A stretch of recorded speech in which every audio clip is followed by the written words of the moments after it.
Hey, our 270ers at SMSU. This is John Sterner here at Laker Nation in Lakeview at Cottonwood, Minnesota, and I am teaching you today how to Zentangle your name. So one of the things we're looking for is just simply to do something that looks like this. This is Trevor, and this was done with gel pens. Here's another example of what we would be doing. This says Sterner. Yep. And it's been Zentangled. And then this is Sterner in reverse. And it has been Zentangled in the background. So you can do both methods. You could choose to do that. If you go online and type in the word Zentangle, you will find a company that does Zentangles like this.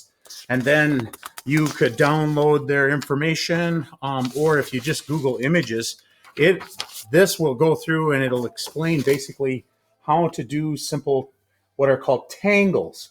So this here is just a simple tangle. It's made with little cross lines, and then it's added circles, and then they add little corners on the inside, and then it goes and evolves into this.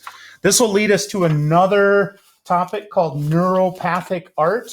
But for today, we are just going to focus on doing Zentangles. So I've got a piece of paper here, and we're going to turn and adjust our camera so we can look at the paper as it sits here. This will be an art element. We will be using the art element of space. We will be filling our two-dimensional space, and we will be filling it with line. And so the art element that we're going to be using is a dot going for a walk, which is called line. Paul Klee is very famous for saying that. And we are going to do space. Now, this is a method used in teaching of art. This is in the beginning. It is almost a directed method, which is something that we don't like to use. But at some point, directed method has some value. In the book, Peggy Davison Jenkins, she's not overly excited about that, and I agree with her, but at times we have to do that. We also have to do a method in here that we call copy, and it will lead us to a little bit of creative expression, and it will lead us down the path of assigned topics.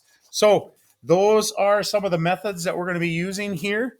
So first thing I'm going to do is we're going to make a bubble letter of our name. So I'm going to take my paper and I'm going to fold it in half. And remember, when I fold it in half, I hold one end, I push this down, and I go like that. All right. So I'm going to adjust this up a little bit so we can see better. Yep. Now, remember how we did a bubble letter of our name? We divide it in half. We wrote out our name. So mine is John. It's 4 letters. So the H and the O is the halfway point.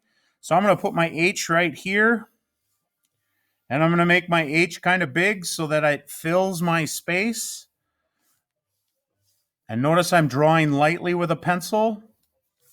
You are going to use your own name. You should be able to fit those letters in. What I'm looking for is a positive and a negative space name. So right here, now I've got that drawn out. The simplest thing in the world to do now is to create our pattern for our tangle.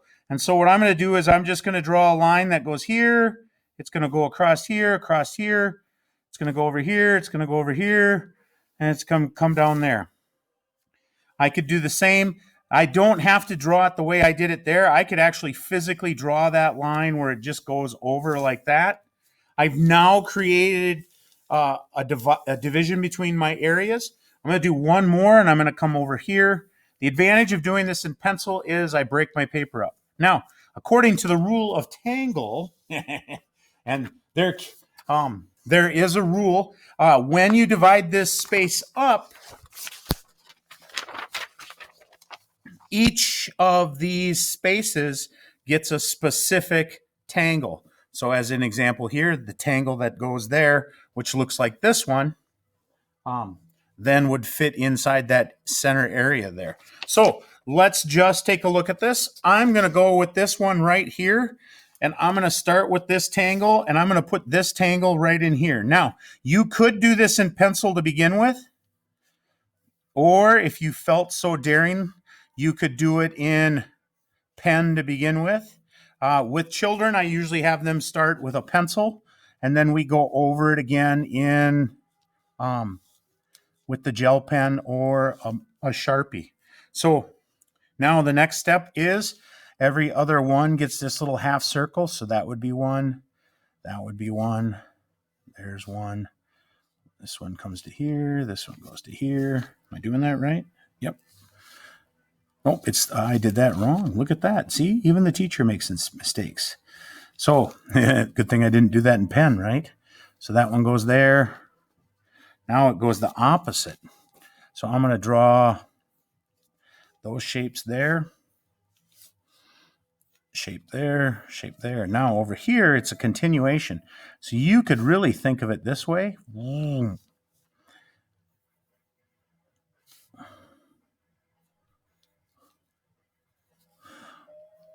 then those lines will get colored in. And I'll show you what I mean by that. So I could take a gel pen, and I have one here, and I don't know if it's going to work, but I could take my gel pen and I could start to color that whole section in with gel pen. I could do another one. It makes for a brightly colored one. You could also take your Precise V5 and you could go this way and you could color it in this way. So what I'm going to do is I'm going to pause it here a moment and I will finish that up. All right, as you can see, I have finished that portion up. I could bring in, I could go with now a gel pen and I could follow the line and I could add some color to this if I wanted. I don't have to. I could keep it black and white. It's fun with the gel pen. When I showed you the name Trevor there, you get some really cool designs. I think the gel pen adds a whole touch to it that is so much different than just the straight black and white. I know that in traditional Zentangle, they use pencil and they use it as a value. So they'll come in and they'll shade some of these in and create values. I like how it looks, just a little bit of gel pen. You could add more gel pen if you wanted. You could go less or more complicated. So let's pick another one. I'm going to go with this one right here. It's called Laced. And basically what it is it's just a series of lines that go through. So I'm going to follow this and I'm going to thicken that line up. And it's supposed to look like tennis shoe laces. Now, if I wanted to, I could keep that going since this is the same shape, but I'm just going to probably use this one here, and then I'm going to add these little bean, or where the shoelaces cross.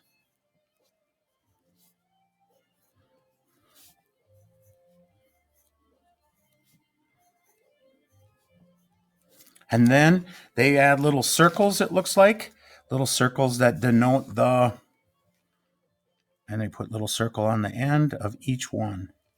And that is where the shoelace goes through the little metal hole on an old Chucky Taylor yeah. So you get a really cool looking design. Now, some people this is a design where I could color in. On this one, they colored in the positive space, but this is one where I could do the background and do the negative space. So I could go here and just color in the background. And I'm going to start that just like this with my Precise V57 pen. Yep, look at that. You get a really cool shape then. You start to get, it makes things stand out that didn't normally stand out on that other version. So, yeah.